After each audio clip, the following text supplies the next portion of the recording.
Good morning, everybody, and thank you very much to Interact for this invitation. I think it's a timely meeting. I mean, you are all working in the preparation of the future programs, and I think it's good that we have this kind of discussion. So thanks again for this initiative from Interact.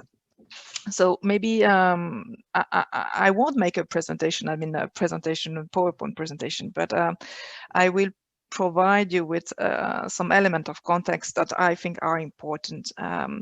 As you know, in a way, the EU maritime policy is still in the making, or at least it's evolving. I mean, it started very much based on sectoral approach. I mean, we have a quite developed common fisheries policy. We have also colleagues in DG Move have worked on maritime transport for decades.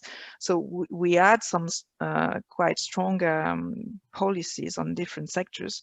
But since 2007, I mean, we have tried to move from this sector by sector approach to something more cross-cutting or cross-sectoral. So that was the beginning of the integrated maritime policy, as we call it. And then maybe some of you participate in the preparation or the follow-up of the Blue Growth communication from 2012. That was a kind of answer from the Commission to the financial crisis and how blue economy could contribute to growth in Europe.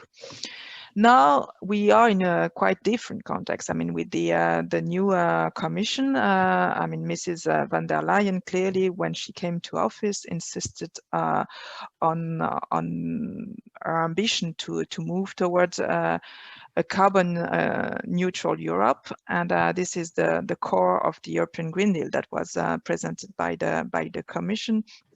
It's a flagship initiative with a number of different components, and clearly this has an impact on for blue economy and in Europe, not only because the traditional sectors have to transition towards more sustainable practice to produce less carbon, to diminish their impact on biodiversity and so on, but also because we think that blue economy is also part of the solutions. That if we want to achieve the European Green Deal objective, we need really to make use of the opportunities offered by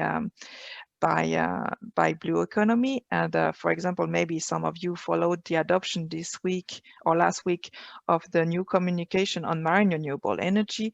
Clearly, I mean, marine renewable energy, not only offshore wind, but also different type of energy, are key elements for producing clean energy in Europe.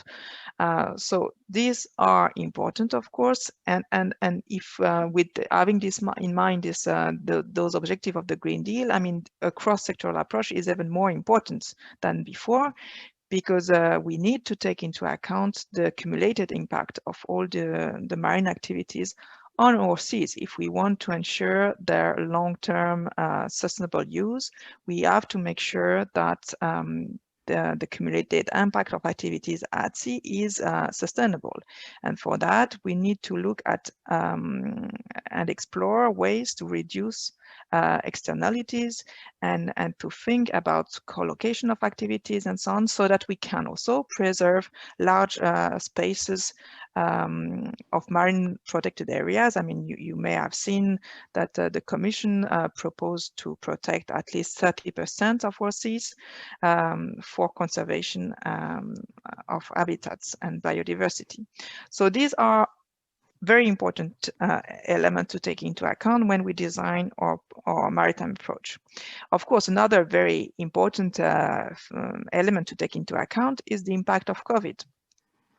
Of course, it has created a lot of difficulties for many sectors in Europe, but at the same time, it has also highlighted that some models, economic models, including on blue economy, are not sustainable, not only from an environmental point of view, but also from an economic and social point of view. So these are important lessons learned that we have to integrate when we think about our recovery plans.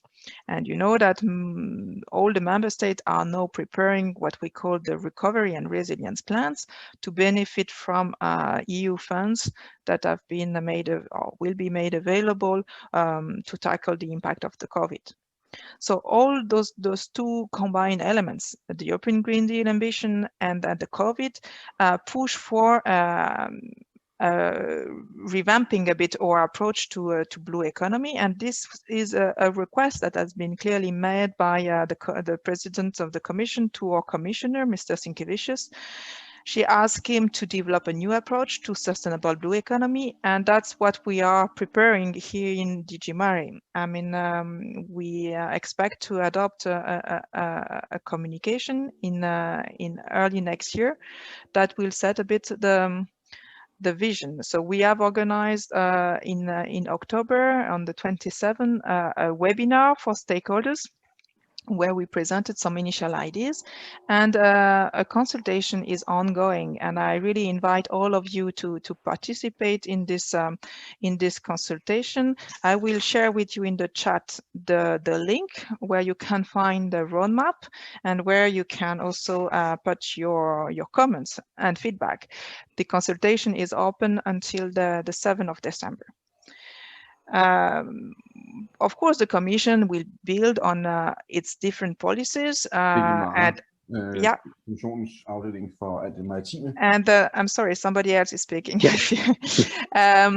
So, of course, the Commission, to support this new vision, will make use of its different policies, and we are working really with the other DGs to see how we can collectively contribute to this new vision.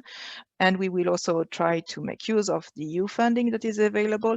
But on many aspects, I mean, we are not competent, and we really need to involve, I mean, the member state and the regions that are working on the field, that have the competence, that are in contact with stakeholders.